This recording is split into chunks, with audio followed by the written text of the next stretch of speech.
প্রকার ভিসা লাগবে না, কোনো প্রকার পাসপোর্ট লাগবে না। আমি এখন ভারতে ঢুকে যাব।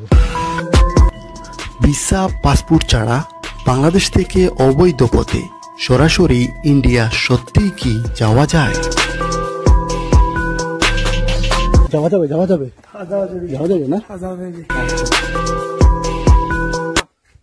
পাসপোর্ট ভিসা ছাড়া আপনাদেরকে কি বলবো, চাতক শিল্পনগরী এদিকে আসা যাওয়া করি। পাসপোর্ট ভিসা ছাড়া আপনারা সহজে আসতে পারেন। বাসতলায় এসেই আপনারা সোজা কাঙ্ক্ষিত এই দেখেন 1 2 3 4টা দিয়ে আপনারা ঢুকতে পারেন। ডাইরেক্ট ইন্ডিয়া না? ডাইরেক্ট ইন্ডিয়া যাওয়া যাবে না?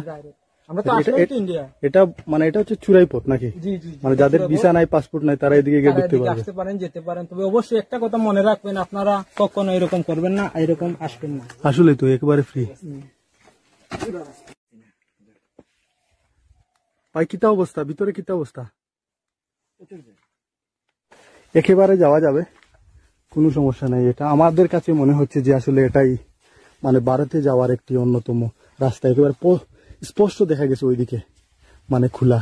যাই হোক, হয়তো এখানে যারা স্থানীয় আছে, গাঢ় আছে, তারা হয়তো এইদিকে যায়, এরকমই কিছু আমরা যতটুকু বুঝতে পারছি। একেবারে খোলা, বুঝছেন দর্শক? তো আমরা করব না, এটা আপনাদের কাছে সবার কাছে অনুরোধ রইল। এই যে বাইক ছবি তুলতেছেন, কি ভাই ওইপারে কি দেখা যায়? যাওয়া যাবে যাওয়া যাবে যাওয়া যাবে না? আচ্ছা আচ্ছা, এবার পরিষ্কার।